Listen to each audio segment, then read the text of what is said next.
as of right. You got Okay. it. All right. We'd like to welcome everybody to the Senior Citizens Advisory Committee, Not for Seniors Only event.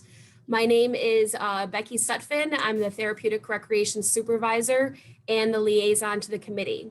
I will be your host as well as the Zoom monitor this afternoon.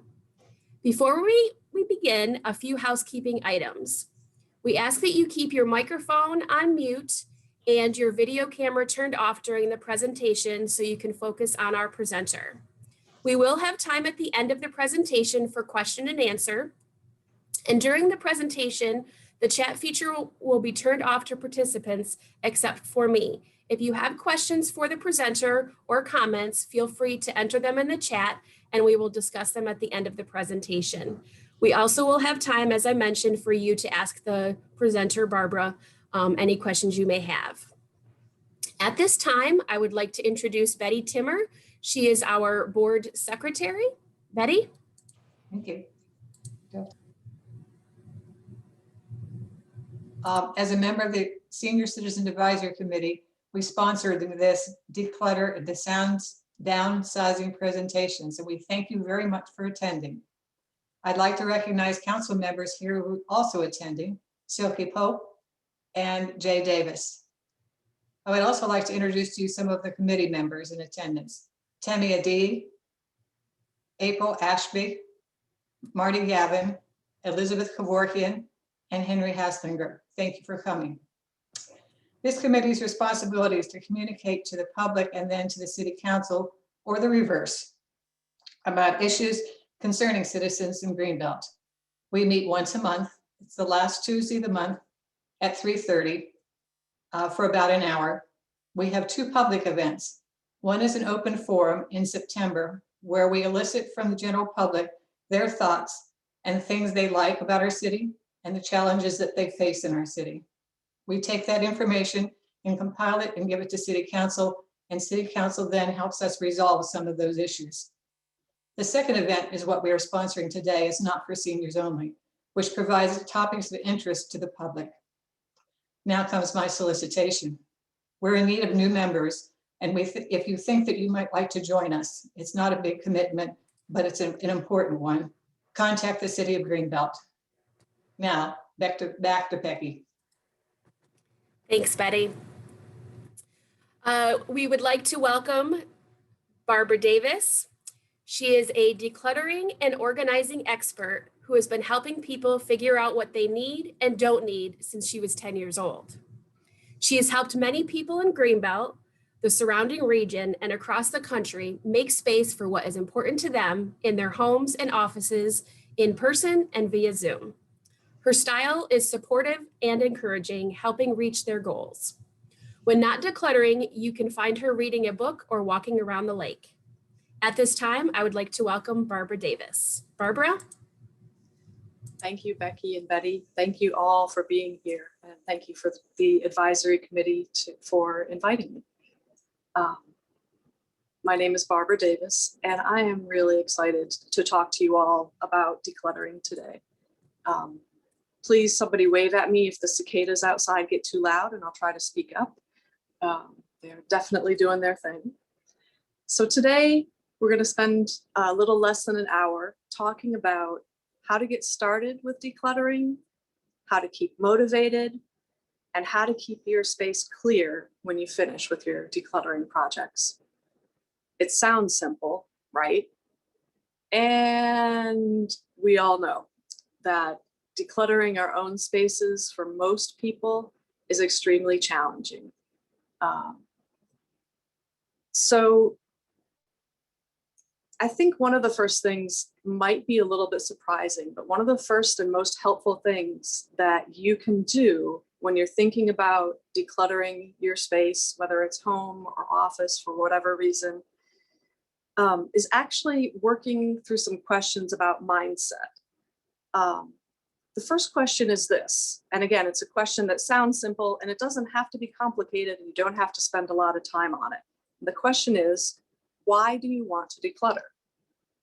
So what do you want to get out of it?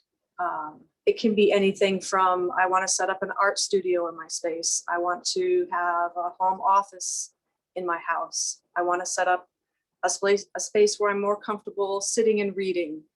There are as many goals or whys as there are people. And it doesn't matter if your goal sounds like it makes sense to anyone else. It only matters if your goal is motivating to you. So if you spend a little bit of time thinking about that, what do I want to end up with? How do I want to feel?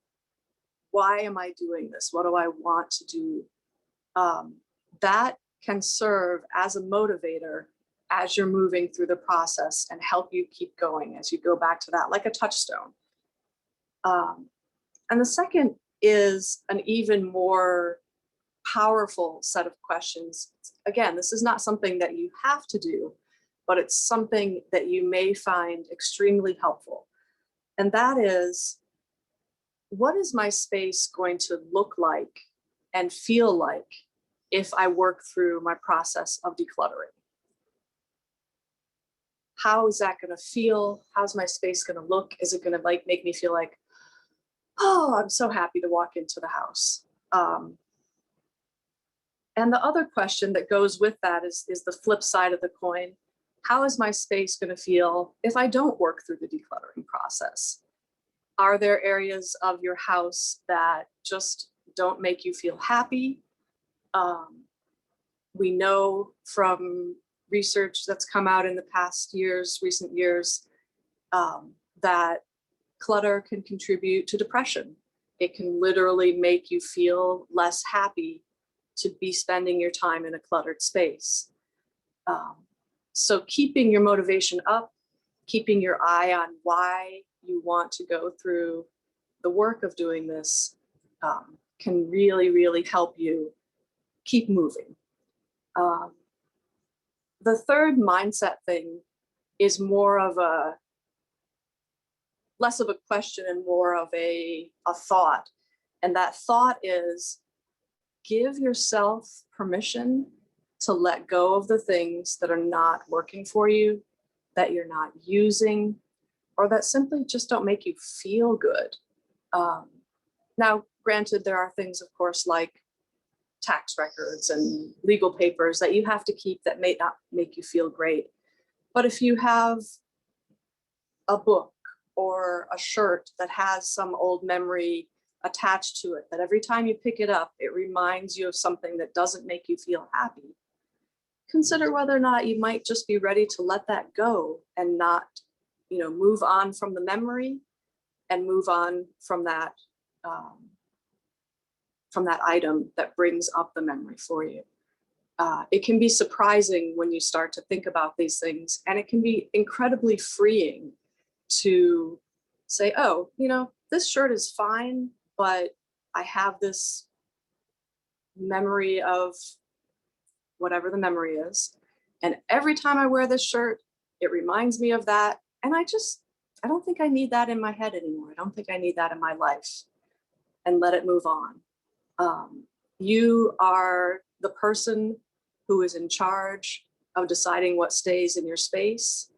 And if it helps you to have someone literally give you permission to say, yes, you should get rid of that thing, you can do that in your own head.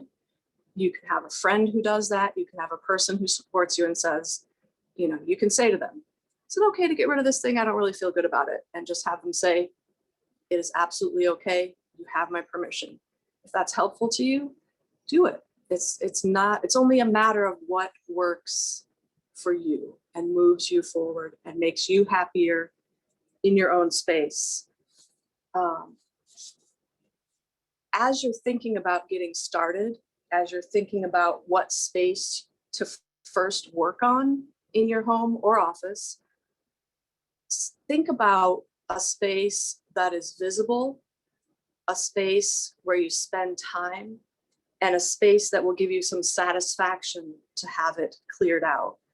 That can be something as simple as the area where you keep your keys and where you set down your mail. It can be a corner where you sit to read. but pick something that is not incredibly complicated, and pick something that you'll be able to see and enjoy to give you that forward momentum. It makes a big difference. And don't start with the complicated things. Don't start with papers. Don't start with memorabilia. Don't start with family heirlooms. Those are things to leave for when you've gotten rolling and you're getting a little bit more into the groove of letting things go. And I'll have some more tips about particular items later on in our talk today.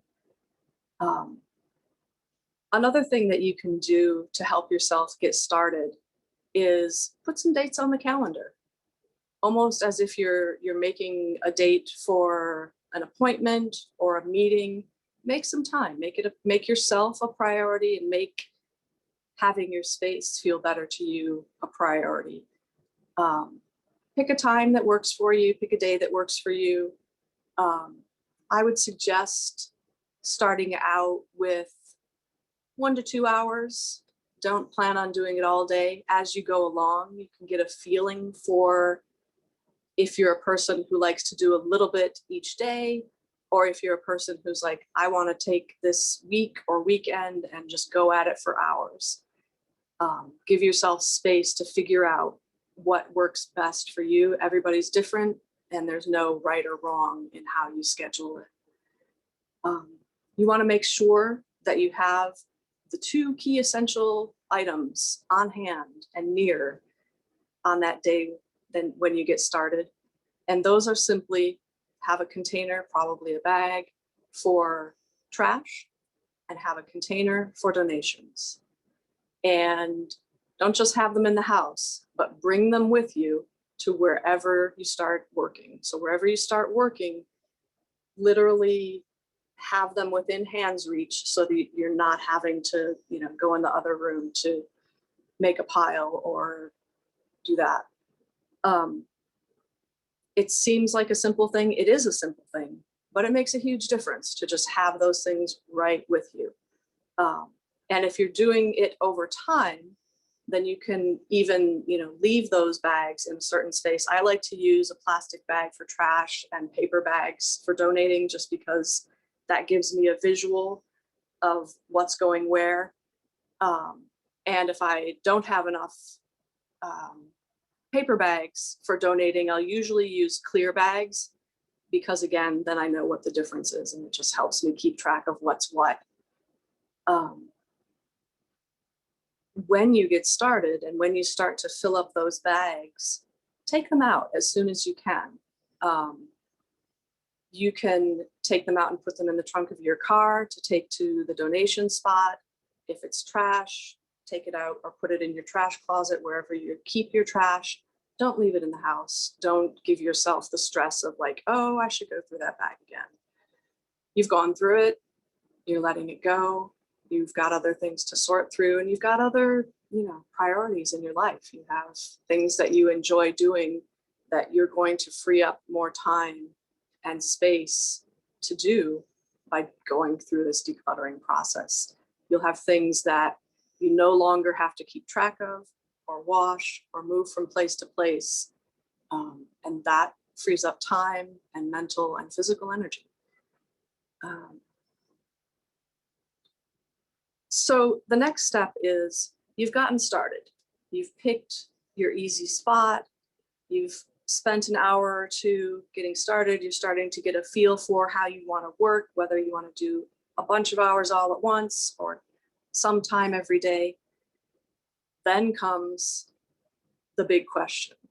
How do I keep motivated to go through the entire process as far as I want to go? Now, you may just have a room, a storage room that you want to go through, or you may want to have your entire house, or you might have a storage unit. Set as small or as large of a long-term goal as you want, but make sure that you're setting short-term goals so that you feel your own forward movement and you feel the continued motivation. And that's why I suggest that you start with an area that's visible. Don't start in your attic. start maybe in your living room or your kitchen, so that you see, oh, I'm making progress, and take note of your progress.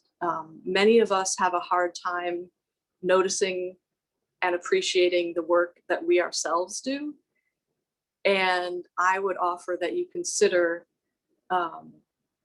either writing down, I took out 3 bags of donations and 2 bags of trash today, or if you use social media, post it on your social media page, or have a friend who you're both might be decluttering and telling each other, hey, I did 5 bags today, or I'm having this challenge. Have somebody to talk to help you stay motivated.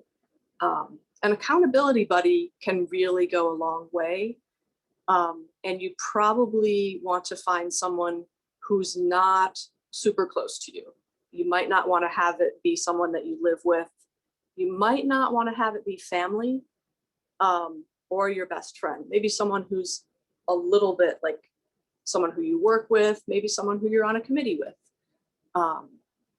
Because sometimes the people who are closest to you might have a hard time seeing what you want to get rid of, or they might be like, oh, you don't want to get rid of that, when in fact you do want to get rid of that, and it's not helpful.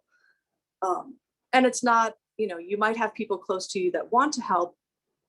That's great. We hope for that. We hope that's the situation that you're in, and just know from experience that you might need someone else who has a little bit of space from you to give you that support. Yeah, as you're keeping note of your progress, think about maybe rewarding yourself. Rewards can be simple or complex, small or big. It only, again, matters that it works for you. It can be as simple as sitting down and having a drink of your favorite beverage. It can be as complicated as, or expensive as, I'm going to go on a trip when I finish decluttering. And anything in between. Go for a walk. Go, think about what are the things that make you feel happy. And even consider, if you're a person who likes to keep a calendar or a journal, marking your wins on your calendar or on your journal. Again, those same, I did 5 bags, I finished my reading area, I've cleared out the space that's going to be my drawing and painting corner. Note those things so that you see them and you remember, like, oh yeah, this is good, I'm doing this. It's easy when you're working through a decluttering project to look at all of the things that you haven't finished doing instead of looking at the progress you're making. And it's much more encouraging to look at the progress that you're making. There are areas that are challenging that come up that you might want to know about ahead of time, just so that you're not surprised or caught off balance when they come. One of the big ones is, not surprisingly, bringing up, as you're decluttering, you're going to encounter memories. Some of those memories are going to be happy and great memories, and other memories might be challenging. And that's okay. There's again, no right or wrong about that. There's simply, this is a thing that happens as you are going through your items and decluttering them. It's not an element of whether or not you should keep something. It's simply, oh, this brings up this day that was great. That doesn't mean you have to keep the item. It might be, you might just want to think about the good memory.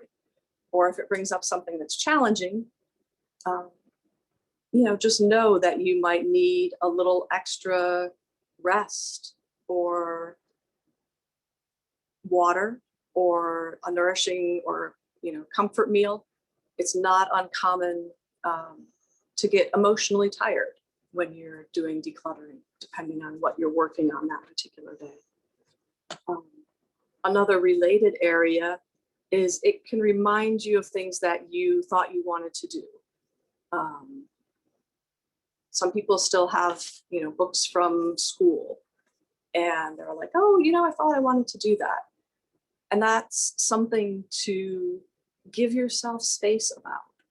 Give yourself space to say, that was a goal when I was whatever, 20 or in school or whenever you were in school. Is that still a goal? And it might be something that's no longer central in your life. And you can appreciate that that was then, and now you are in a different place. And maybe you don't need your college phys ed text anymore, and you can clear up that space for some other book that you are reading, or in a reading circle about, or something that you're going to write or create. Make space for new memories. The third item that is a challenge that I want you all to know about, and this is a big one that has happened on every single job that I have worked on.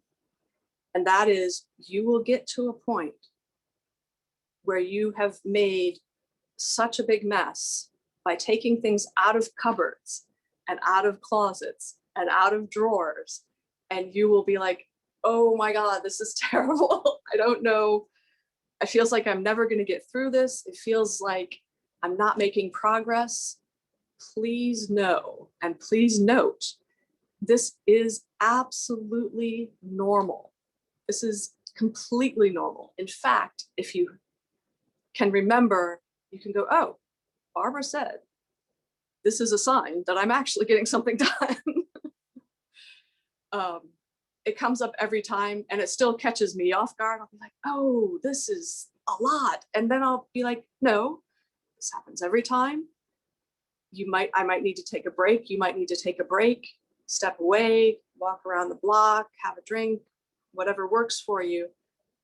You might go back to it later that day or very shortly, or you might go back to it in a day or a few days. It's totally okay. It's absolutely normal. It is, in fact, a sign that you are doing decluttering.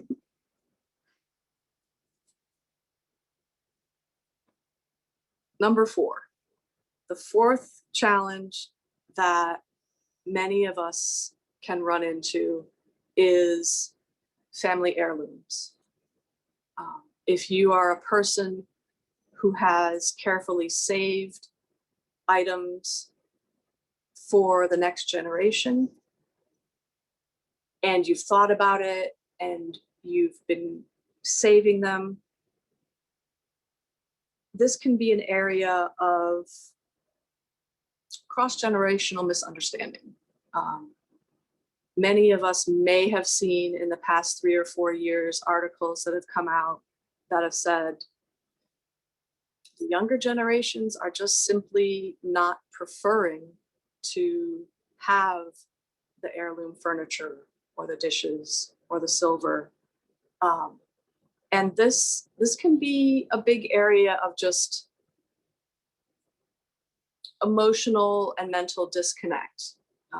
It's simply a difference in generations, but it can take some intention and self-awareness to work through. If you have items in your space that are heirlooms that you are interested in passing on to family, you might want to consider letting them go sooner rather than later. And you might want to consider having a conversation with the person or people that you want to pass the item along to. Keep in mind, if you haven't already started this conversation, that person may or may not be interested in having the item. And know ahead of time that it's not a reflection on how they feel about you or the family. It's not a reflection of something that's wrong or something that's right. It's a difference, and it's a real difference that people, have actually done research on and seen this is a thing. So what are some ways that you might think about navigating that? One of the ways is what I just mentioned of thinking about having a conversation sooner rather than later. The benefits of that can be you get that out there, and if there's someone who does want it, then you might be able to pass it along to them now. Clear up some space if you're not using it. Obviously, if you're using it, then you're not going to pass it to them now. But if it's something that you're not using, you might be able to pass it along and see them using and enjoying it. There are some younger people who are starting to say, I want to use the special dishes, but I'm going to use them every day. Or, I want to have that.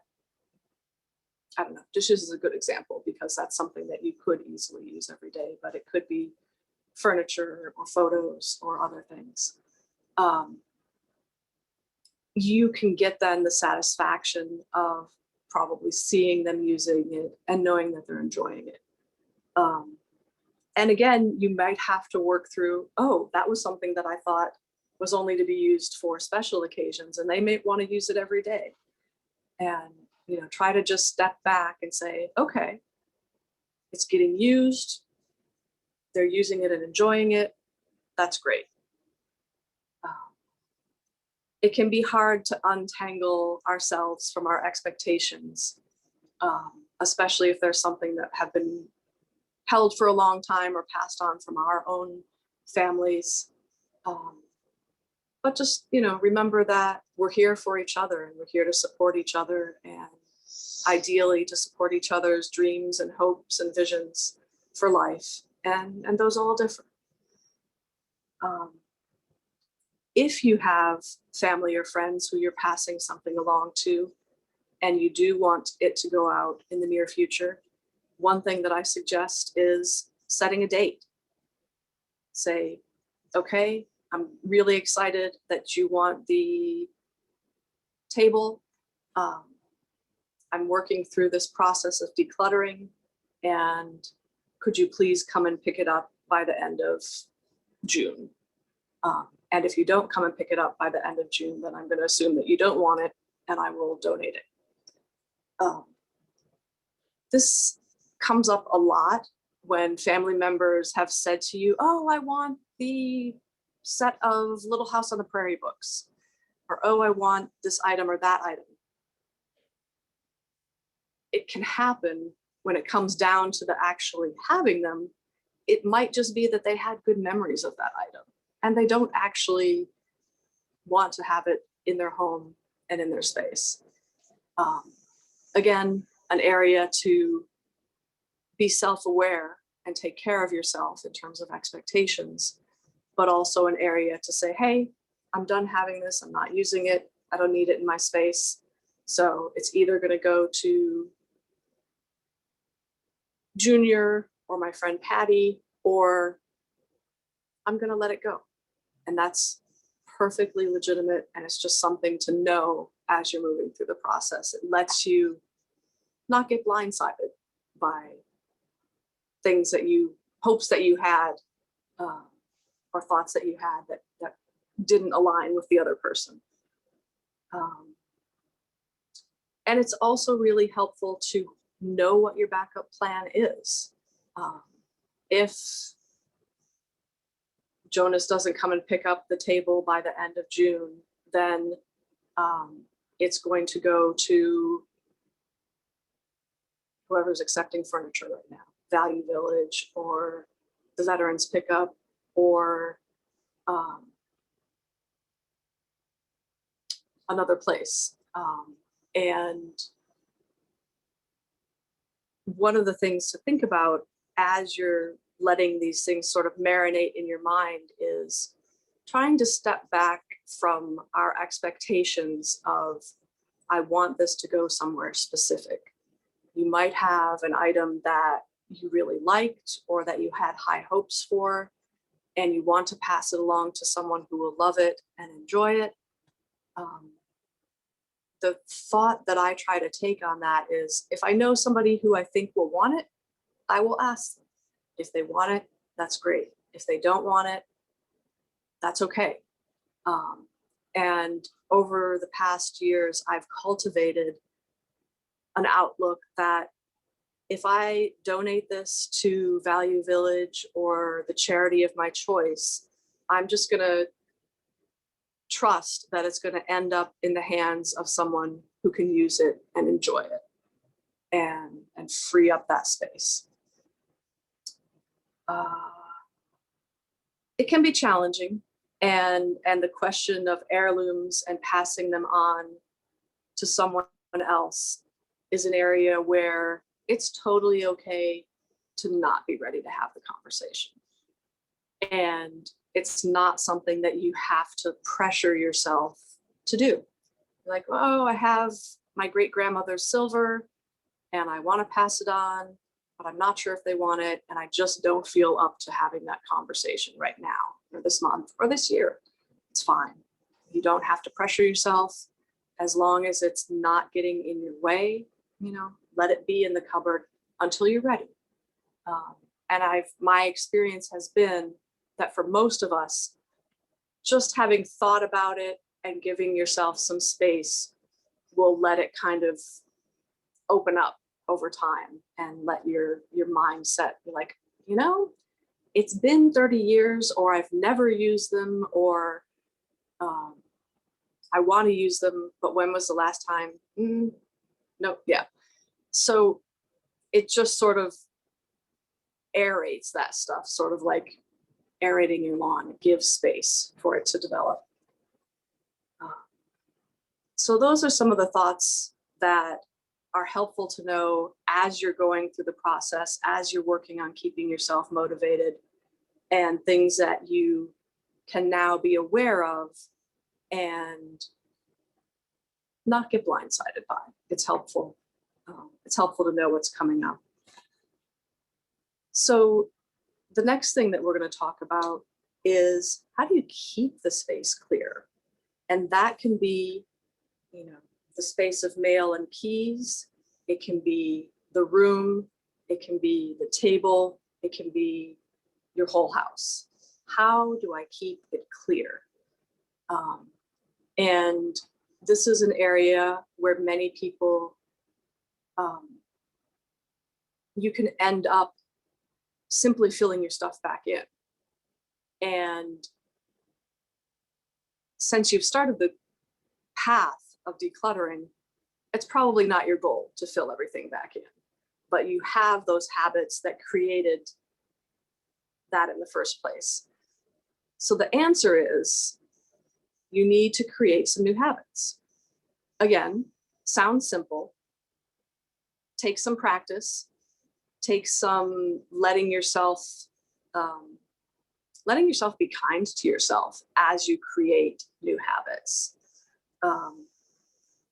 One of the most helpful things that I have learned to do in creating new habits is identifying hotspots. So a hotspot is a place where clutter gathers, like there's a magnet there.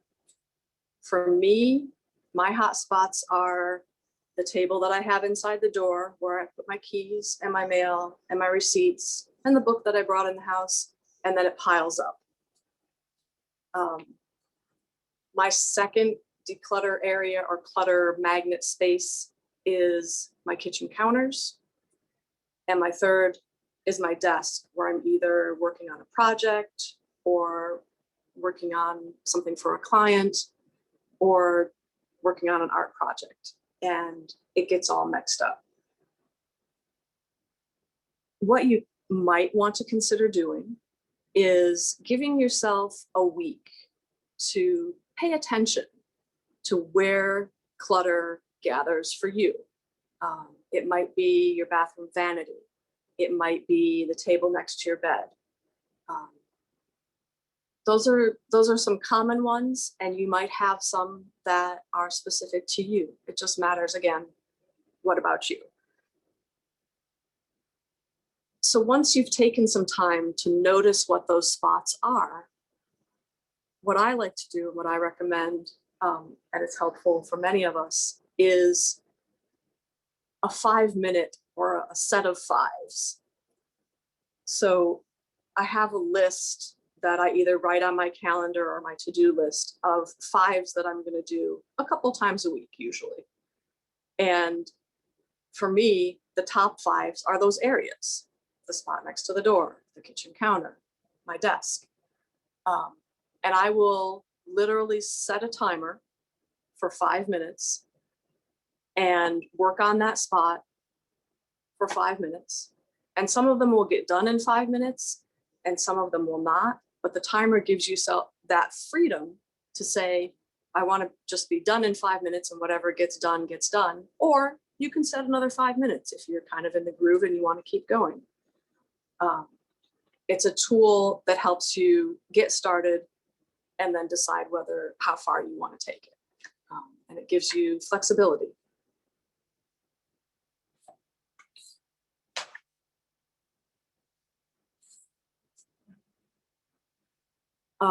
So I'm sure you're going to have questions that are going to be about specifics. I'll look forward to taking them. I'm going to go over a couple of more frequently asked questions because these are things that come up almost every time. And then whatever questions come out of that or didn't get addressed, we will absolutely take the time to go through. One of the questions that almost always comes up is, should I sell the things that I'm getting rid of? That's a big question. And I have a simple answer and I have a more complicated answer. The simple answer is no. The simple answer is it slows you down. It takes a lot of time and energy. And unless it's something really big and valuable, that is also likely to sell in our current world, it's going to slow you down and just sort of bog up the process. So if you had a couch that you knew was popular, it might be something that's mid-century modern, that is sort of, all the rage for a lot of people right now. And you've, for instance, gone online and checked eBay to say, is this something or something similar to something that's selling right now? And not only what is the price that it's listed at, but what is the price that it has sold at? Unless it's something like that, I would say really strongly consider donating, giving away, doing a curb announcement, dropping off to your favorite charity. Then again, go back to that, I don't really want this in my space anymore. I'm trying to cultivate some distance. I don't need to be in control of who it ends up with. I'm going to trust that it's going to end up where it needs to end up. You could literally be adding an element of great joy to someone's life, or in some mysterious way, just adding to the happiness in the universe. Who knows? But it's a more powerful way to look at it. So unless you're someone who is already in the habit of selling things and you know that this is something that's likely to sell, my personal recommendation is to let it go. There is also the Buy Nothing Greenbelt group where people can list items. There is also the Greenbelt garage sale, yard sale groups where you can list items and let them go and go to someone who might use them. So many people who I have met in Greenbelt have a powerful hobby, or they're artists, or they have a passion that they're really interested in. So you might have a stash of art supplies or papers from when you were a teacher, or papers from a job that you've retired from. As you're thinking about what to keep and what to get rid of, One of the things that I personally find challenging can be the art supplies. So for art supplies, I recommend that people go through and check and see, do I really feel like this is something that I like and that I would like to work with? Artists, and I'll include myself in that stack of people, we sometimes save strange things that can turn into art. We have artists who create art out of sticks in Greenbelt. We have artists who make collage. We have artists who use all kinds of materials. So make space for the things that you're likely to use, whether it's art or job related or a past job related. Make space for those things that you think that you will actually use, and give yourself mental space to let go of the things that you just don't no longer feel inspired about or don't feel like you're going to use. And if there are things that you think someone else might use, then, you know, step out and take that step and say, hey, can you use these study books for fourth graders, and make that available to someone. Let it go out of your space, let it go to someone else who needs it. Or they might say, I really appreciate it, but we use something else now, and you might want to consider recycling them. These are, again, some of the things that can be a little bit confronting as you're moving through the process. But I feel like it helps to know ahead of time, so that when you get there, you're like, oh yeah, this is a normal thing. And I can move through this. I can set them just to the side until I'm ready to deal with them. Or I can just say, oh, yeah, okay, it's ready to go. We have our Greenbelt shredding day coming up, or we have a donation drop off coming up. That's a good motivator or date to put on your calendar, to let things move along. So about donating, people often ask, where do we donate things to? And my answer to that is start local, start close. If there's a neighbor who you think can use an item, ask them. If there's a group in the community in Greenbelt who has put out a call for a particular item, offer it. If there's a group who you think might need something, ask them. Again, you know what the asking, the answer might be no, and that's okay. You've put the offer out there. That's great. You're moving. You're making progress. And then, there are your favorite charities. If your favorite charities accept them, whether it's a church or an organization that you'd like to donate to, go with that. And then there's simply, there's a place that's open that I feel comfortable with that is accepting donations. That is perfectly okay. Especially this past year with the pandemic, there are places who have accepted and not accepted donations that we've been used to using. So, call your local spot or check online to see if they're accepting donations, and let it go. The other question that I like to, that comes up and I like to let people know about is, if I'm hiring someone to help me, what are the questions that I should ask that person before I hire them? The first question I like to ask anybody, because I could hire someone to help me declutter, because it's hard for us as individuals, and it's helpful to have someone who's experienced come and help us. My first question to them is, what is your goal? And I'm going to tell you, this is a trick question. It's an intentionally trick question.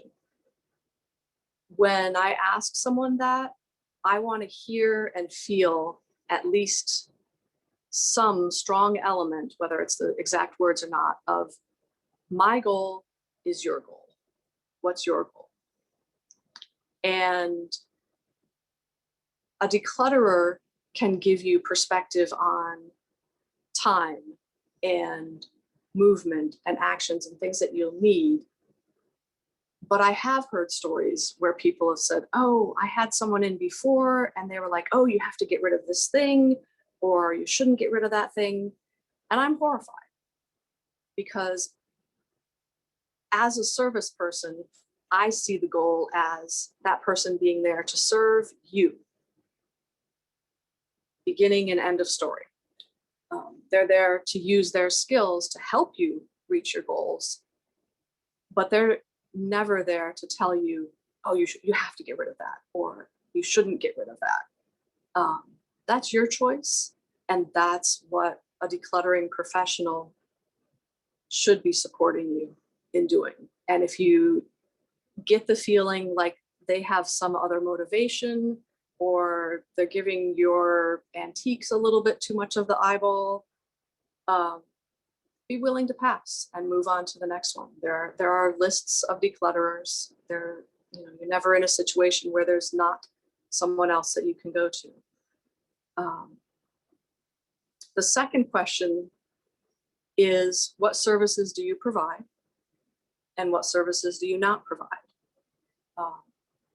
In most instances, decluttering professionals do not provide cleaning services. But if you need that, then you want to have a conversation about that. Some people will take things away for you or arrange for a hauler to move things for you. Others will have you arrange that part of the work. So you want to know, what are the things that you're comfortable doing? What are the things that you want someone else to do? And is the person that you're hoping to work with in alignment with what you need? I personally usually don't do the donation spot, but if I work with someone who has a mobility issue or has a special reason, then I will do that as needed. It just depends on the person, and it depends on the match, making sure that it works for you. The third thing to ask is, how do we get started? What is the initial appointment going to look like? Is there, an initial walkthrough to create an estimate and talk about your goals and how you're going to get there and how much time someone thinks that is going to take?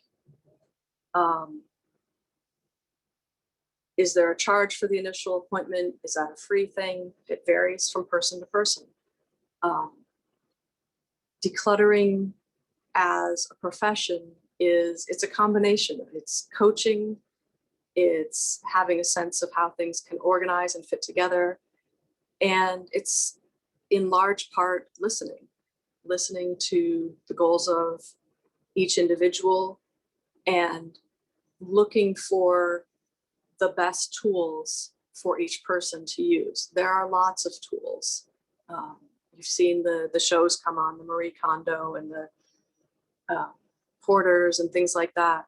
And in most cases, everybody will have something that you can learn from everybody, but there will be someone that resonates with you and you're like, oh yeah, we can work together. Or there will be someone that you'll meet and you're like, I don't feel like this is a great match. And that's totally okay. And you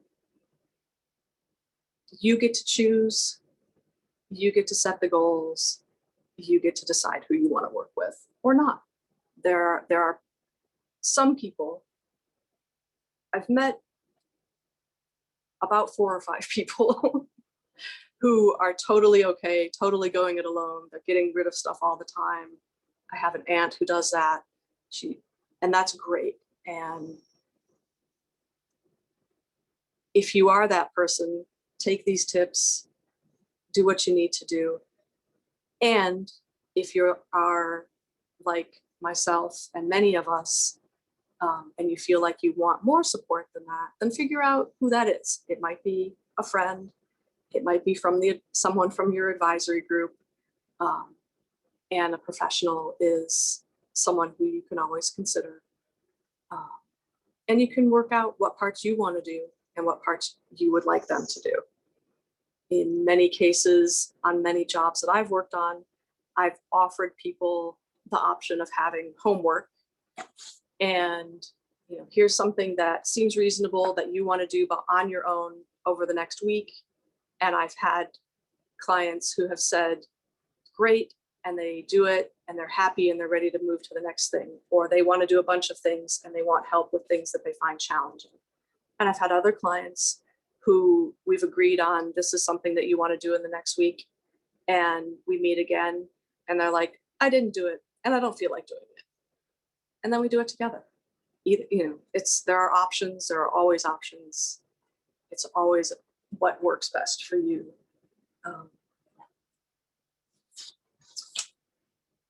Those are the top things that I want you to know about getting started, keeping motivated, and how to keep your space clear once you've decluttered it. I hope that you have a feeling that there are options. I hope that you have a feeling that there's space for you to make space for yourself. And whatever path as you move forward works best for you. I am going to ask Becky to come back and field some questions and make sure that we get as many questions answered as we can. Great. Thank you so much, Barbara. That was a lot of great information. We do have a few questions. A couple of them you actually have already answered, which was great.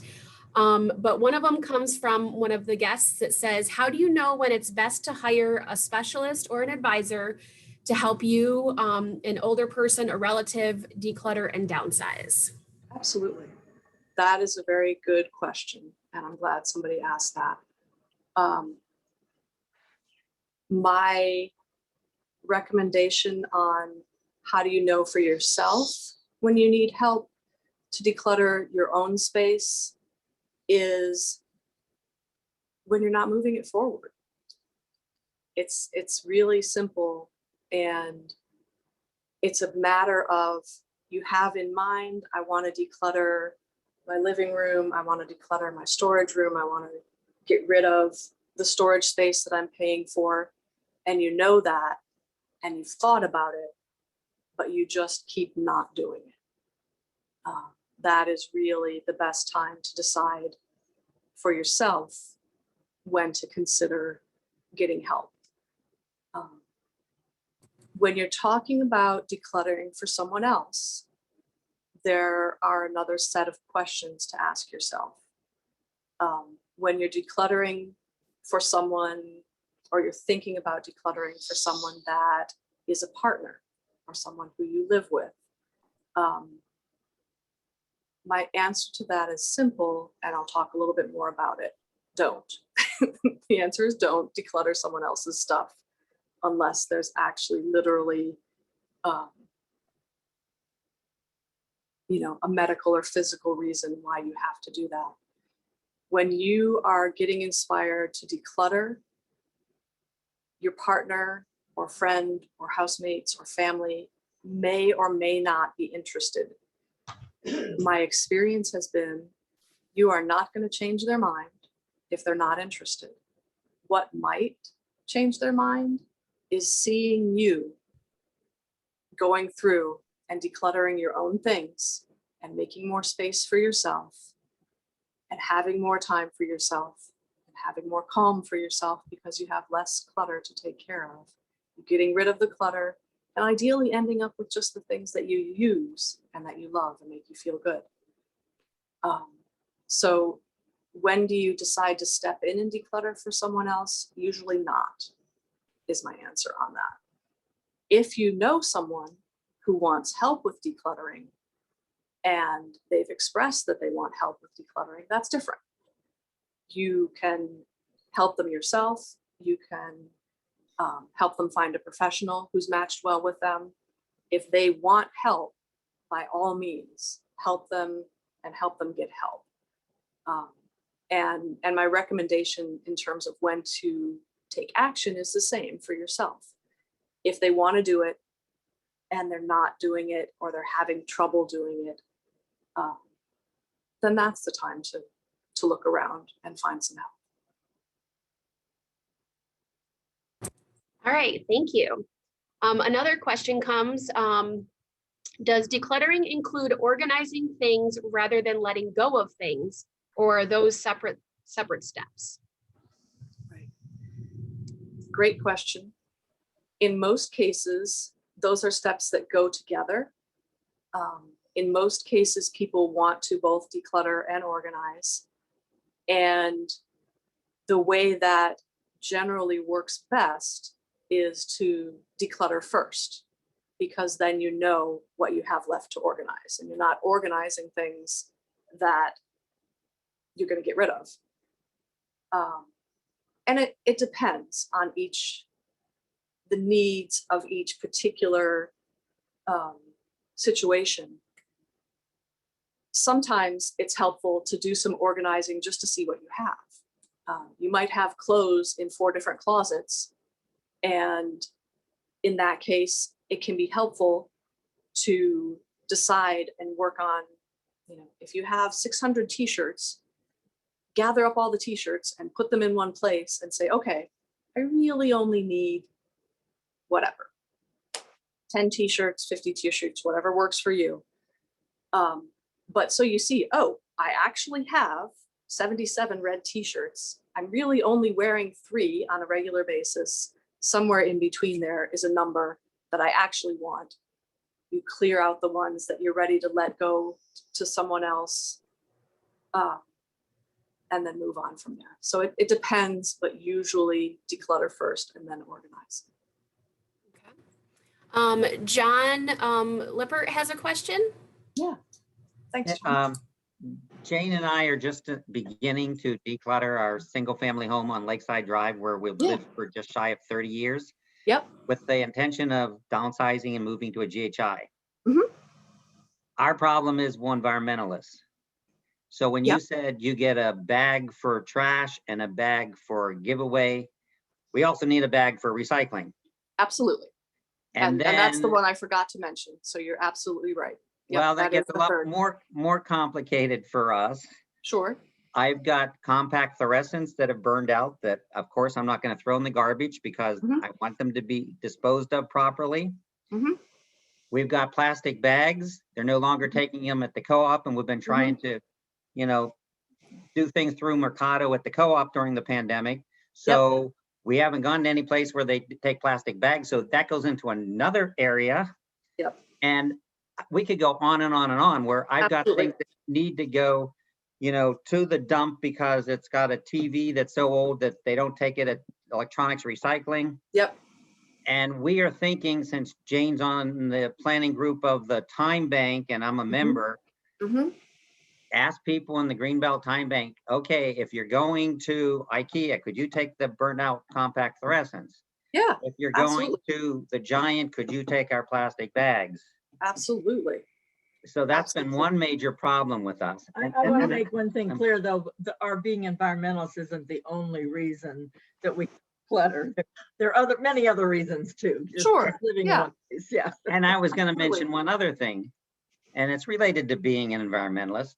We have things and they broke.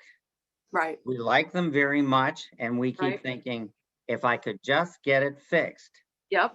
I've got a real nice armchair that the cloth is much better than any of our other furniture. Yep. But a board broke in it. Right. And I tried to fix it and I wasn't successful. And I keep thinking, okay, there's got to be somebody that could fix that. Right. And would have a brand new armchair. Right. But that's been a problem. Thanks, John. Moving on, we do have a few more questions. Doug, I see you have your hand up if you'd like to ask right now. Yes, I'm wondering what you do with old photos. because apparently you shouldn't put them in they can't be recycled. And sometimes I wonder about putting a lot of photos into trash. So I wonder if there's a better way to dispose of those. Sure. I don't have a current answer for that, but what I'm going to do is on the tip sheet that is going to be sent out to you probably next week, I will include my current list of places where you can search for the best places to put various items, the best locations. And I will warn you that even the best of those, there's a couple of websites that I've used in the past for questions like that, and more, even more specific questions than that.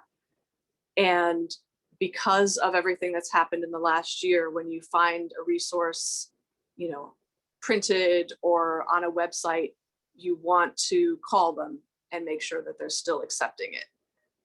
And John, I want to thank you for your questions as well. That goes together with Doug's question perfectly, because I am right there with you, and I didn't talk a lot about it today, and that's an oversight on my part. I'm literally in the middle of taking a permaculture design certification course, and I hope to be certified in a couple of weeks in permaculture. So I've been giving a lot of thought. I'm a strong believer in this right to repair movement. I'm a strong believer in things being manufactured where there's zero waste. I'm a strong believer in zero waste in our home as much as we can. And you know, we all know that's a journey. It's a process, and you have to get through the day and not drive yourself crazy. And you have to make changes where you can, and find where the best ways are to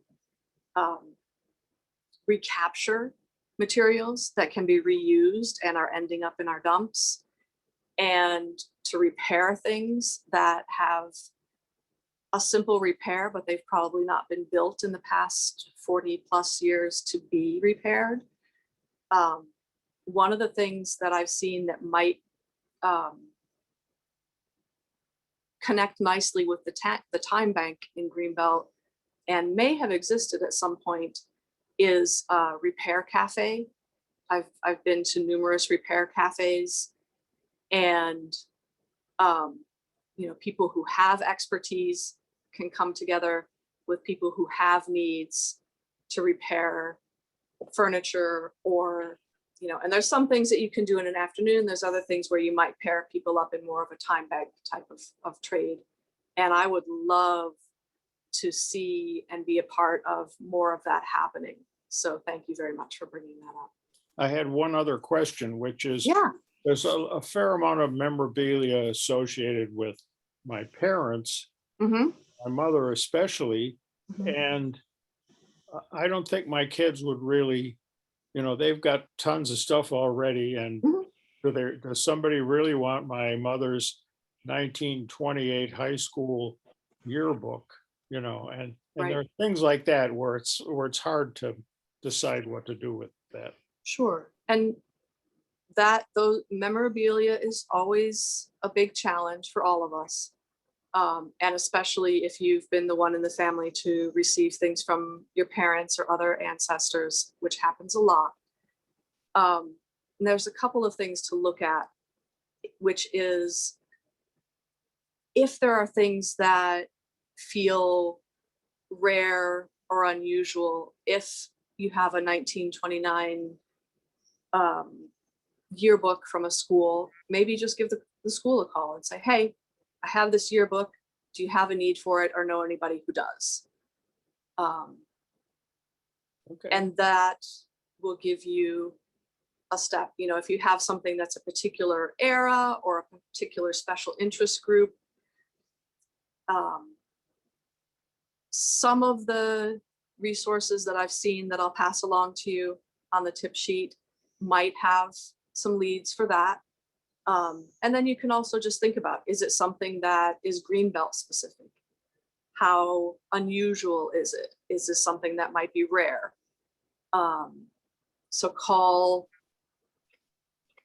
the special interest group that is most related to it, you can also use your local librarian to help you find out if there is a special interest group that's related to something that you have that you think might be interesting. Great, thank you. Thanks, We have a question in the chat, and then I'll come to Neil. I see he has his hand up. So the question from the chat is, how do you differentiate a hot spot place that you go to once a week versus there is a mess and this shows decluttering is going on and is good? Right. So a lot of that depends on where you are in the decluttering process. So you can ask yourself, is this mess that I'm looking at a result of I'm cleaning out the closet and I've pulled everything out of it, in which case, you know, that's a project that's in process and that you're still working on. Or is this the pile of, you know, my mail and books and receipts and papers and change and keys and other things that I pile onto the table next to the door that just is an ongoing area that's going to need maintenance. You know, and there are some things, hotspots I like to think of as areas that make my life better if I keep them clear on a regular basis. So it makes my life better if I can sit down at my desk and start a project and not have to clean up the last project. It makes my life better if I can see my keys in my bowl where I keep my keys and not have to dig through papers and receipts to get to them.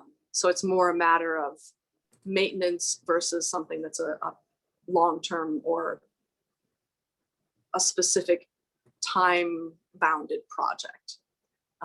And again, call it what works for you, you know. Okay, great. Neil, I see you have your hand up. Because Gotta I'm in the unmute. middle of this process. I know. You can hear me, right? Yep, go ahead. Okay. Yeah, this has been extremely helpful for me. Great. So two things. Where can I download the recording of this? And if possible, can I get some sort of a printed transcript? That's a Becky question. Yep, I'll take care of it. You may have joined late after we started, but this is being recorded. Right, I And heard after that, the yeah. meeting, we'll send it and I'll be able to download the transcript as well. Oh, that's wonderful. That'd be a big help for me because I have both for myself and I have a stepmother who lives on the other side of town, and she's really hard up against this whole thing. So my last question is, I've been searching on the internet, and so far it's failed. I'm trying to find a professional declutterer, as was referred to in the beginning of the video about questions to ask that person. So I'm trying to find who would be a professional. Where do I find them?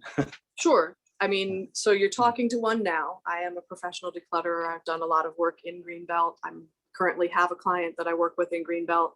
And I'm aware of a lot of the goals that are specific to the housing styles in Greenbelt. So there's me. And then there are organizations of declutterers where you can Google search and say, I can't think of what one of the things off the top of my head, but you should be able to search professional declutterers.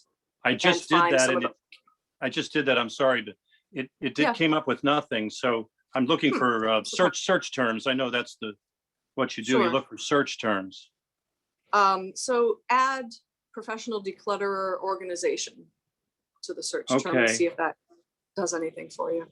Yeah, I'm talking about an individual who lives in Arlington, Virginia. So I obviously there'd be you and other people I could reach here in Greenbelt. So that's nice to know. Yeah, definitely. Great, thank you, Neil.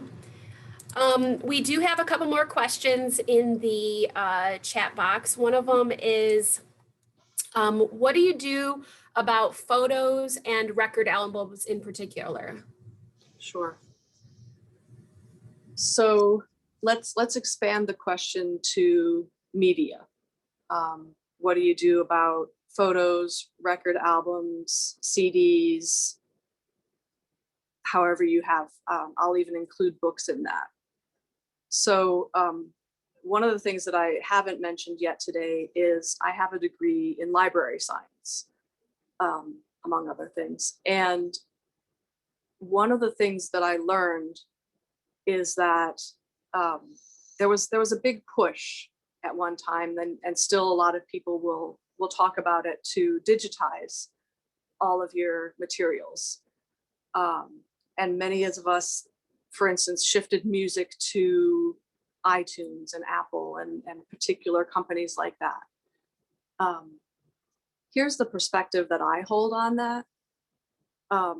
Is this item easily replaceable? Is this item one of a kind and something that's hard to replace?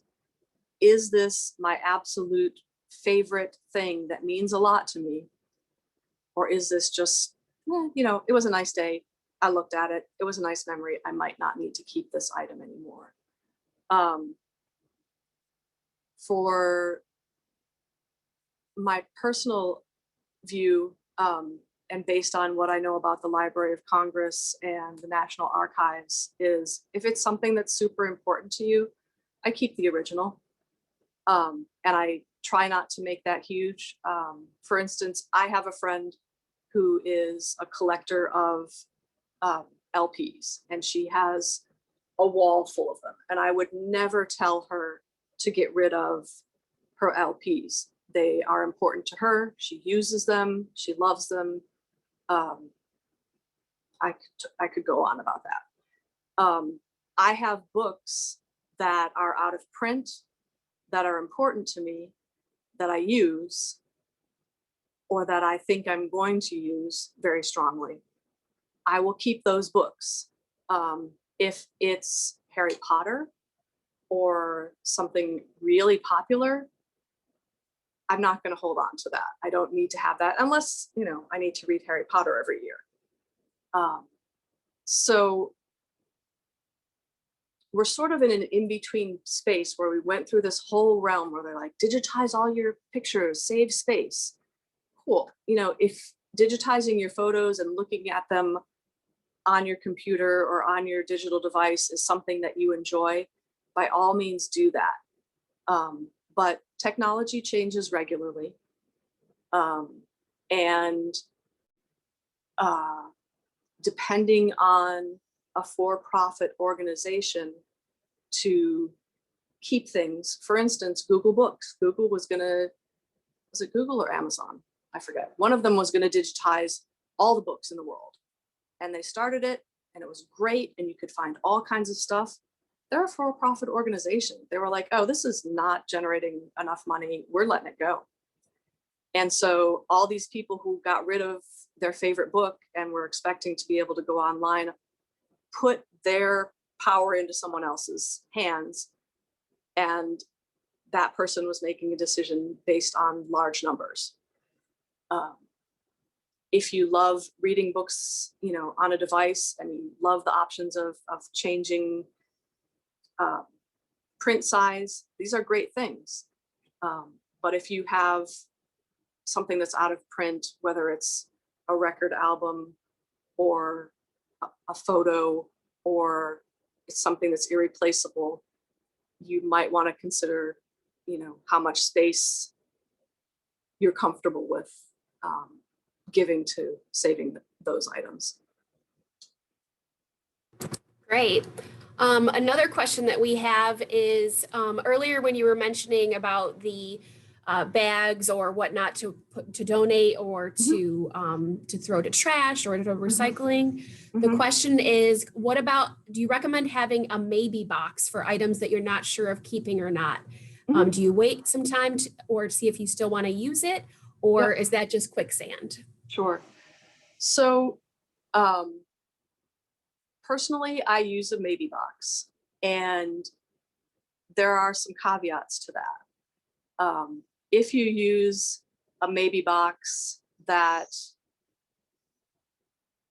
just sits there and turns back into clutter, it's not going to help you reach your goals. So here's two things that helps the maybe box keep moving forward. And that is, when you fill up a box of maybes, put a date on it. decide what you would like that date to be, how long you would like to marinate, let it marinate. And so some people will use a year or a season or something like that. So put a date on the box. And I would also offer that you put a date on your calendar. If you use an electronic calendar, then you can put it out into next year. If you use a physical calendar, then maybe mark it, on the back of the wall calendar that you use, or the back of the purse or pocket calendar that you use to transfer into next year. Give yourself a date to go back to it. A lot of people will do that with clothes, or turn around the hangers on clothes to see if you use them in a season or in a year. But I absolutely support the idea of, if you're not ready to make a decision on it, give yourself space. It's totally okay. It's your stuff and it's your space. But, support yourself and give yourself a deadline. Great, thank you. Neil? I just wanted, as an FYI, to pass along, I've got the wall full of record albums too, old vinyl. I got about 1,000 albums, and I've got 2 suggestions. Number one, on Maryland Public Television, just a couple of weeks ago, they were talking about this, and I went, oh my.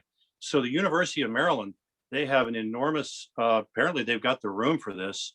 They were showing the videos of the young people volunteering who will take all of your old recorded vinyl, 45s, 78s, all of it. I don't know about the 78s. I shouldn't have said that. The LPs, mostly what they have is the stuff of the last half century, popular music, jazz, blues, all of that. But I'm pretty sure they take classical. They take just about anything. And I went, big time note, mental note here. Donate all this stuff, if possible, over to the University of Maryland. I don't have the address or such, but obviously, that could be found out. And the other thing, I'm very fortunate, and others may or may not be in this case. So I have a friend who's on the young side, and she's a musician. And I asked her one time if I could give her a bunch of my old jazz LPs. She says, absolutely, Neil, give them to me. I said, hot dog. So I've already given her about 30 albums. And so far, I haven't had any refusals.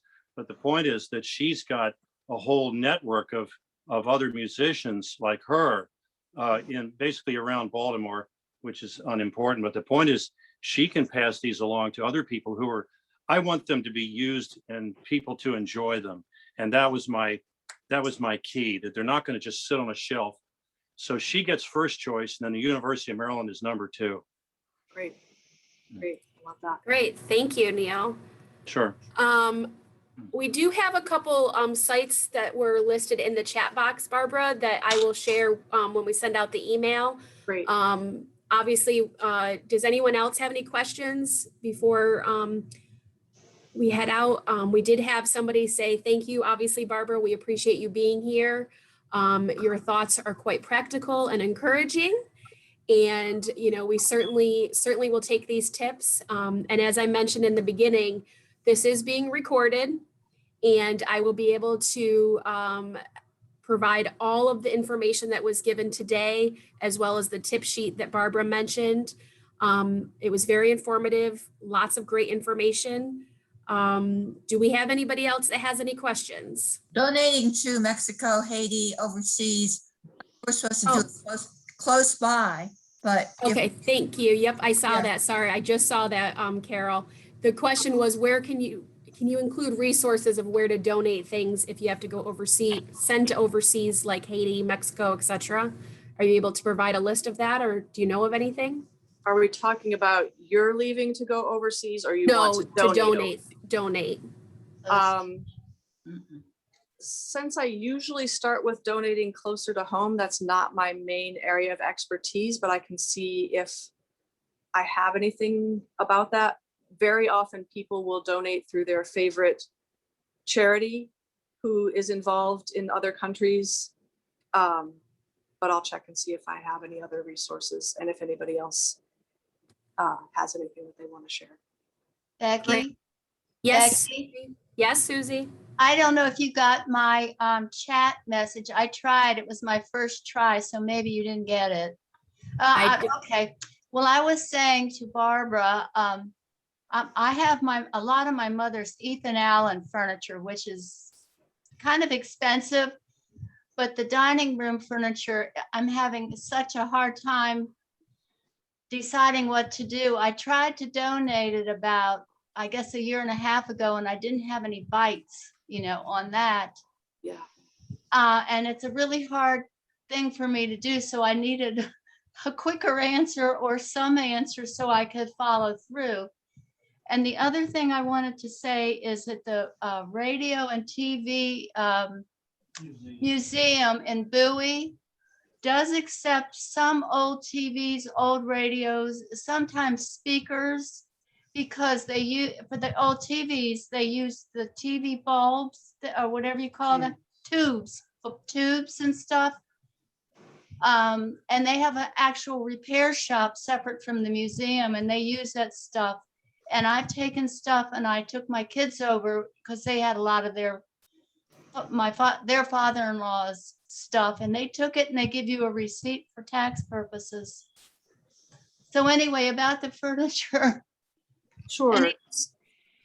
So I don't know if you heard the part of the conversation about family heirlooms, because I would put Ethan Allen furniture under that heading, which is to say, classic furniture that was an investment and was something that you had hoped to pass down is something that can be very challenging to pass on or to move right now. We're finding that people who are of the younger generation simply like their own things or things that they have or that they wanted and are not wanting to receive the classic furniture that was invested in. So my recommendation would be contact anybody who you think might want it personally, whether it's family or friends, and ask them if they're interested. Then check to see if it's something that is being sold either on something like Facebook Marketplace or your classic eBay or any other sales online organization. If you don't see any on any of those listings, or if you see some but none are being sold, then you are unfortunately holding something that you're going to have to work through. It's not in great demand right now, unfortunately. And that, again, is one of those generational challenges that we're running into. A lot of us are running into right now. And even finding someone who accepts donations of furniture can be a challenge, especially when many people were home during the past year and have been working on clearing out their space. So ask your circle of friends, consider looking at seeing if it's something that can be sold online. And then if not, then you might want to dig into who's accepting donations. I would even be willing to trade if somebody's interested in it. So maybe I can try that for something that I'm interested in. Because we had a more modern dining room furniture. Mm-hmm. And when we sold a place in Delaware, I put it there because it, to make it look nice. Sure. So, okay, thank you. Yep. All right, well, we are out of time. I do have a list of the chat. So if I missed a question, I will send it to Barbara. And as I mentioned earlier, this is recorded, so we'll send out a link so that you can view it again, as well as the tip sheet and a list of resources that she will provide us. But on behalf of our Senior Citizens Advisory Committee, we thank you. We thank all of you for joining us and taking the time out of your Saturday. Hopefully you got some great tips and they can help get decluttering and use Barbara's tips. So thank you, Barbara, so much. Thank you, everybody, for being here. It's a pleasure seeing old friends and new, and really enjoyed sharing with you. Have a great day. Okay, thank you, everybody. Wow. Thank you. Barbara, if you can hang on just a minute. Absolutely.